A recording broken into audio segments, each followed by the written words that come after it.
Yes, sir. Mod Tricker, back up in this thing, man. Today, I'll be breaking down some creepy videos that are beyond explanation. Let's get it. Remote surveillance drone. Robotic flies. So this was a fly. This is not the first mechanical one that I've run across. They are being used for surveillance, not by the government per se, but more by these entities that are not directly human, or, well, they have a different lineage than the ones that they are using them to spy and torture with advanced technologies like this. This is what it looked like before. Then its head fell off and was magnetic. So you can even see the little wire that connected to the inside of the rest of it. Don't know what they're made out of. I was done with it. This could just be a hoax, but if not, then DARPA really took the phrase to be a fly on the wall a little too literally. It's like my mom loves bugs. There's like actually nothing I wouldn't eat or wouldn't drink or wouldn't try. If the person okayed it, I would eat a human. If you were at a very fancy restaurant and they were like a tiny piece of human meat. No. I think the only way You wouldn't try a tiny bite? No. Really? Absolutely not. Is that terrible? I can feel the awkwardness through the screen. She must have thought she was playing Would You Ever with Hannibal Lecter. You wouldn't try a tiny bite? No. For years, Starbucks didn't publish their ingredients for their coffee drinks. It was a mystery until I convinced a barista to show me the ingredients on the back of the bottles they were using to make menu items like their famous pumpkin spice lattes. I found out here in the United States, Starbucks was coloring their PSLs with caramel coloring level 4, an ingredient made from ammonia and linked to cancer, but using beta-carotene from carrots to color their drinks in the UK. After publishing an investigation and widespread media attention, Starbucks removed caramel coloring from all of their drinks in America and started publishing the ingredients for their entire menu. I'm glad they actually removed this, but I don't know how they got away with this in the first place. That's like serving a latte with a double shot of Windex. The Illuminati. I've had people on here and they talk about the Illuminati. Do you believe in it? No. Literally, people come on and think it's real? Yeah. Okay, so like, what are the other ones? There's the Illuminati, and who are the other ones that are like that? There's like other secret groups, right? Yes, secret societies. Right? I'm rich as fuck. I'm Jewish. Nobody asked me to join any of them secret societies, right? Right. Nobody. I'm like, hello? Can I at least get an invite to a cocktail party? Nobody. I'm like, okay, maybe it's me. They figure that you gonna blow the lid on the thing, Mark. No, if it's cool. I mean, I've been to many parties. I haven't said right. We'll take your word for it, Mark. Look at that. It's a perfect, +2. What is that? It's literally not hooked up to anything. If you are a ghost, They need to show it. ghost show it. Look at the heart rate. Make your heart rate speed up if you're a ghost.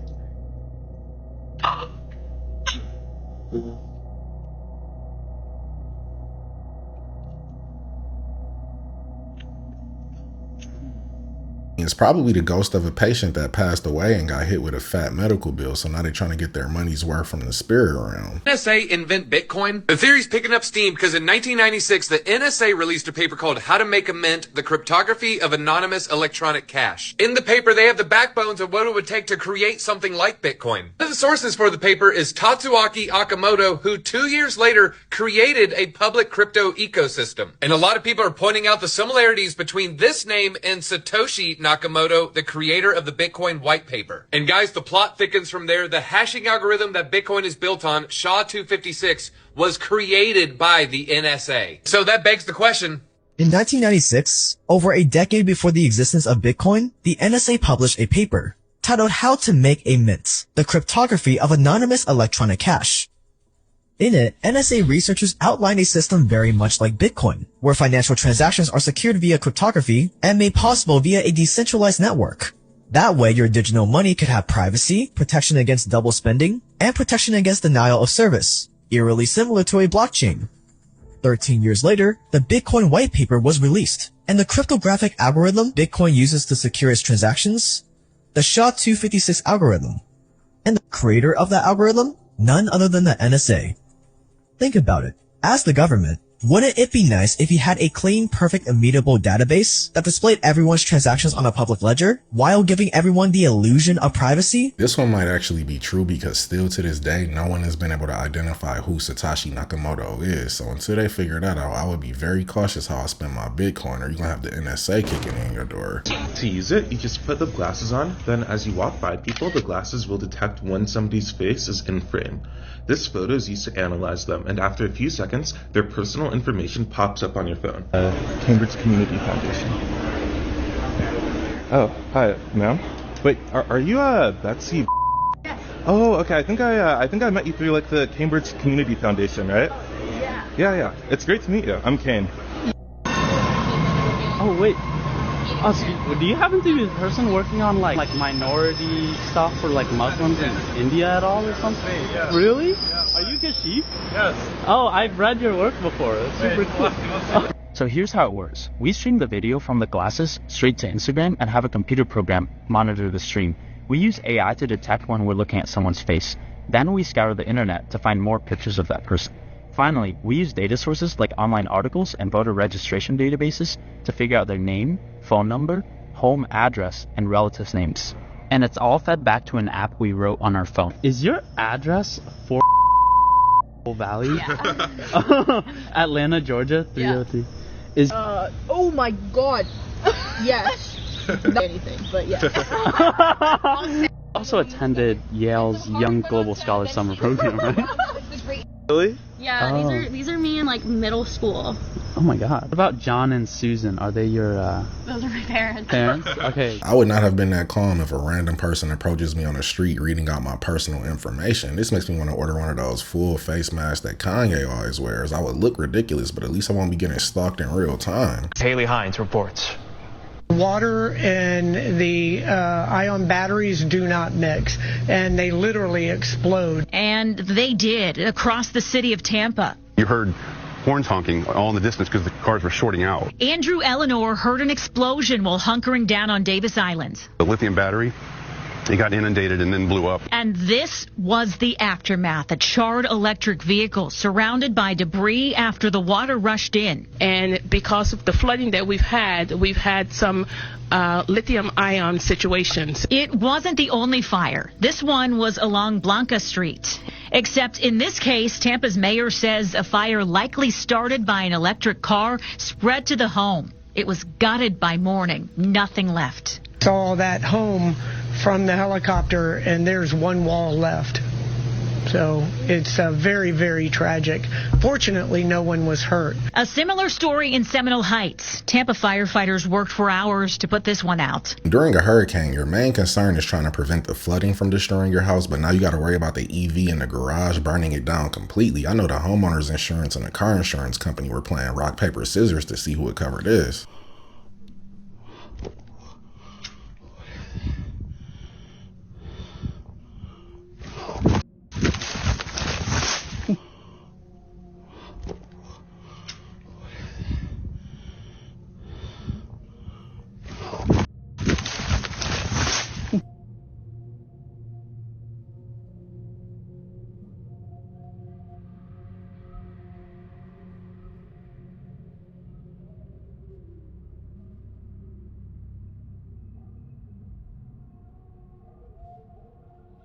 I'm 90% certain that's just a person in a costume, because I doubt that Bigfoot spent the last 100 years or so avoiding being captured on camera just to be caught in 4K taking a brisk afternoon nap. There is Stanley Kubrick, and there is the Apollo 11 logo on the camera. Here is Stanley Kubrick examine the first footprint of the man walking on the moon, Neil Armstrong. There is Stanley Kubrick and a set with an astronaut on wires. Here is Stanley Kubrick from the front. There is another view of the set with a lunar model and operator. operators in front of, a huge moon model, and an operator with camera, artists who are painting the moonscape on huge canvas, another view of the moon simulator, and an operator in front of, rails for a moving camera, filming the models to simulate approaching the moon surface, while the models were on the left and on the right side of the rails, and the canvas was on the top. Here the camera is filming the top, so the canvas on rails. Artists are painting the canvas, and there is the canvas hanging from the top side. So the moving camera on rails below this canvas can film this, and this is what it looks like.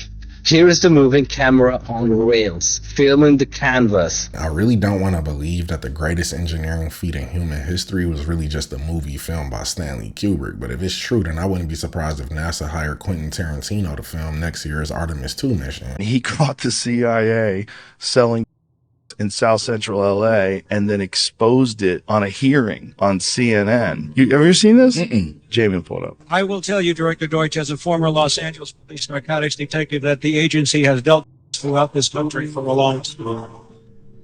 Director Deutsch, I will refer you to 3 specific agency operations known as Amadeus, Pegasus, and Watchtower. I have Watchtower documents heavily redacted by the agency. I was personally exposed to CIA operations and recruited by CIA personnel who attempted to recruit me in the late 70s to become involved in protecting agency operations in this country.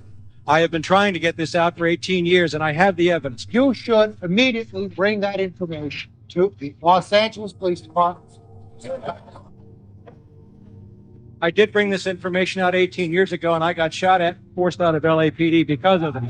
It's wild. If this is true, then they're very versatile. I knew that they could destabilize entire governments, but I had no idea they had a Tony Montana division. Bank of America goes completely down and nearly 20,000 customers couldn't get into their accounts. But let me show you what's really going on, because nothing is what it seems. First, let me paint you a picture of all the current events that's happening. So you remember Verizon just a couple days ago went completely out. That was a nationwide outage.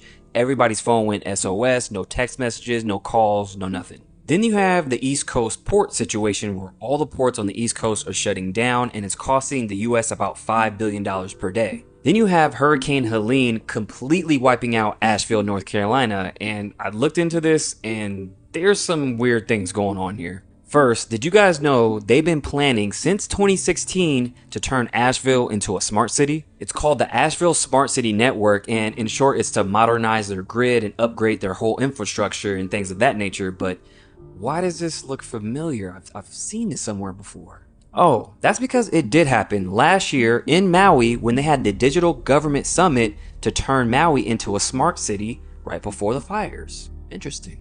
Now, I know what you're asking yourself. How do you even plan something like a hurricane to even do all this? So here's a US patent for a method for controlling hurricanes. So I'll just let you chew on that for a minute.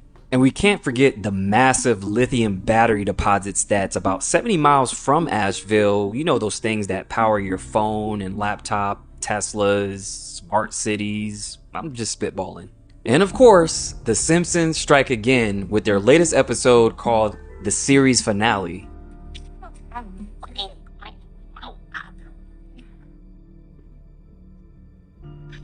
It's beautiful. The rebellious 10-year-old boy who's more powerful than the most advanced AI in the world. The Simpsons has not ended. It has reset. Now that's an interesting choice of words, saying it's not the end, but a reset. And we all know the Simpsons don't miss. What sticks out to me most about everything he just explained is the presence of lithium. It's much easier and cheaper to implement mining operations if you don't have to worry about residents. We are on the way to a new order, so we are between orders. Do you agree with that? Or are there ways of what are we able to keep on the positive side from the old order to bring into a new world order? And how can we avoid that new world order becomes like a jungle growing back, and we rather have an order based on international law and the principles that have brought us prosperity and freedom for decades? We are, the post-Cold War era has come to a close. We're at the start of something new. We have the capacity to shape what that looks like. And at the heart of it will be many of the core principles and core institutions of the existing order, adapted for the challenges that we face today. And that's a lot of what I tried to lay out in my remarks. Some of that goes to geopolitics and how we build or update the international economic order in ways that address the needs of working people, address the climate crisis. Unless the New World Order includes shutting down the World Economic Forum, then I don't want it. I'm Brad Paisley, and I am a Scottish Rite Mason. Masonry is really without equal in terms of a belief system, which is that no one can be told what to believe, especially when it comes to the very personal nature of belief in a higher power. Society has all of these different factions, but must somehow coexist. And Freemasonry is, I think, the best path to that. The best. I mean, it's worked for this country for 200-something years, and I think that it's a big deal nowadays for that way of thinking to go on. It's needed. This viewpoint of total equality for all peoples and all religions. I hope that it has a lot more roots to be put down. I don't know if the Freemasons are using this video to welcome new recruits, but it feels like one of those Taco Bell training tapes that they play new employees on their first day. ABC News has obtained a videotape that shows clearly what happened when the president fell ill. Here's White House correspondent Ann Compton. Here's something odd I came across. This is President Bush Sr., not to be confused with his son, a later president. And in 1992, he vomited on the Japanese prime minister and then fainted. Now, the odd things. Firstly, I don't remember this happening at all. But now there's all these clips on YouTube I'm just seeing. Secondly, watch his wife. That's Barbara Bush, who some say is Aleister Crowley's daughter. As soon as she sees he's going to vomit, she darts over to cover his mouth and nose. Possibly the worst thing you could do, right? Was she trying to hide something being seen from camera? And thirdly, look at this news clip. They are about to report that the president, the same day, then suddenly backtrack. This just into CNN headline news, and we repeat, or we say right off the bat, we have not confirmed this through any other source. We are now getting a correction. We will not give you that story. It was regarding some rather tragic news involving President Bush, but... I don't know why she covered his mouth like that, but I'm more shocked that the Japanese prime minister just stood there and took it. I would have ran as far away as possible. I call this the Gate of the Giants. It's literally this giant gate or this giant door that I found in the middle of the woods in the middle of nowhere. We looked up through the woods and there was just these huge rocks, so we hiked up to them to see what they were. And on both sides of this doorway or this gate, there's like these perfect little guard stations carved out of the rock. And there's these strange, perfectly circular holes going into the rock that look like some kind of like ventilation system. Like this door literally looks like it could just open. It's split into like 4 sections. There's a handprint on the wall next to the door, like a giant handprint or a giant footprint on the wall right next to the door. Look at it. That is crazy.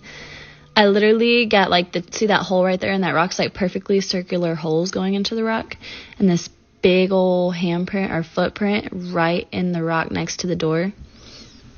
And there was this weird layer of like metal on the edges of all these rocks. Look how perfectly that giant rock is just sitting on top of the door. This was just the weirdest thing. I had the weirdest feeling being out there. It felt like that door could open at any second. We threw rocks into the little keyhole in the middle to see if we could get it to open. This is just one of the coolest things. Tell me that doesn't look like a door, and tell me that's not a giant's footprint or handprint.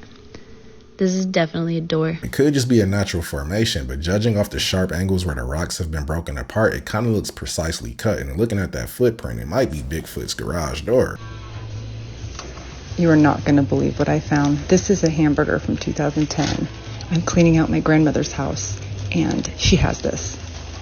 For real. I used to hear about it, but I never really saw it in real life. But here we are.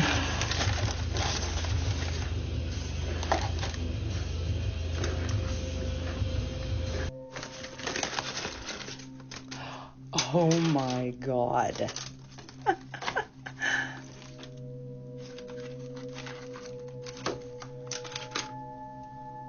What is that? 2010. Look at this. Oh my God. This food is 14 years old and the burger looks like it just came off the grill 5 minutes ago. Was Hurricane Helene's path and behavior just the result of natural processes and climate patterns, or was it manipulated? The circular blue flashes seen in this video are frequency transmissions from the NEXRAD network of transmitter installations. All available science evidence makes clear that atmospheric frequency transmissions can and do have a repelling effect on air masses, especially if and when the air masses have been seeded with electrically conductive nanoparticles. The brighter the blue flash from a frequency transmission installation, the more pronounced and powerful the repelling effect on any air mass or storm in the vicinity will be.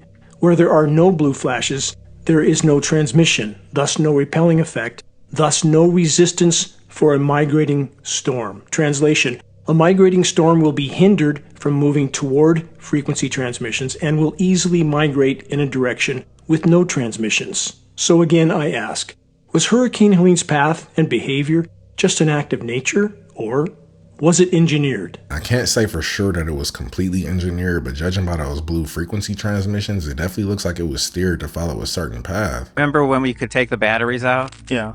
And then at some point, they soldered them in. Because they soldered the batteries in, even when you turn the phone off, it's not off. It's easy to demonstrate. It's still transmitting. They surveil us and our kids 24 hours a day. People have no idea the extent they're being monitored. If they have Android phones, they're being monitored even when your phone is off. Even when the power is off, you're still being monitored. I feel like another big reason why they solder the batteries in is so if it breaks, you can't just replace it yourself. You have to bring it into a specific store or just buy a new phone altogether. Did you guys know that an 80-year-old man in the mountains of Montana just got caught with his own private cloning laboratory? On Monday, Arthur Schubarth got sentenced to 6 months in federal prison, along with a $20,000 fine for cloning Kyrgyzstani sheep. Schubarth created a hybrid of local Montana mountain sheep with this rare endangered sheep from Central Asia. These sheep are called Marco Polo sheep, and they can get up to 300 pounds, making them the largest sheep species in the world. The dude was planning to sell them to hunting reserves for between $10,000 to $50,000 each.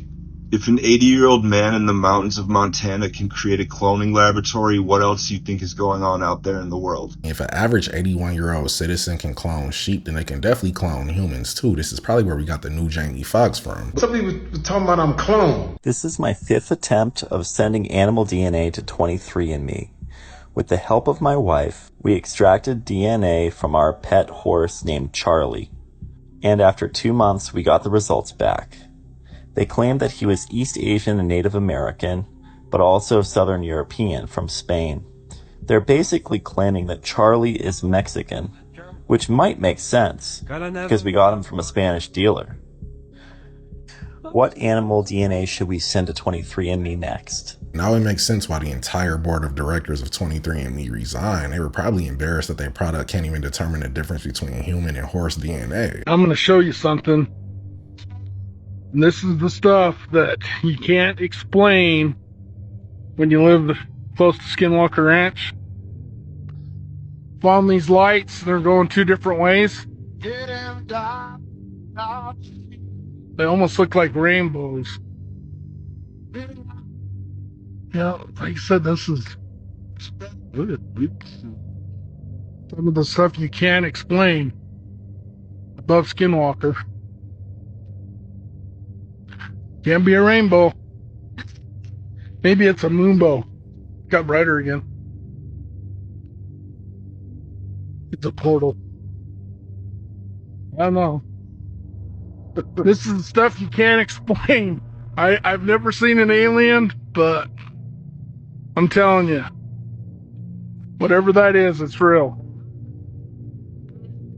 Look at my square. It's even captured it.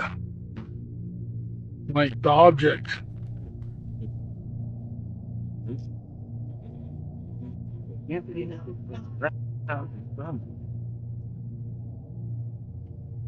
Yeah, it's not from the ground.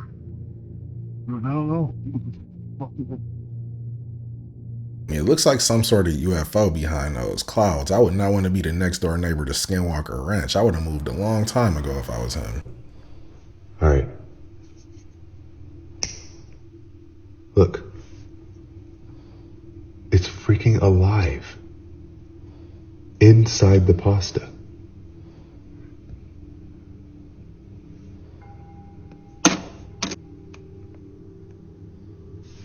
It's like, look at that. They're inside. Look. Now they're coming out.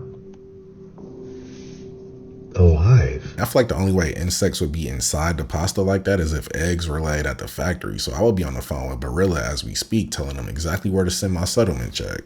You see, what we're looking at is beyond cranial deformation because the size of this child's head is massive. Simply massive. And there's no known disease that I've read about that can account for such a strange being. The sheer size of the head as compared to the torso means that even without binding, this skull is huge. Looking at the size of this skull, whoever or whatever this was definitely had 200 IQ. I've never seen a mummy shaped like Megamind before.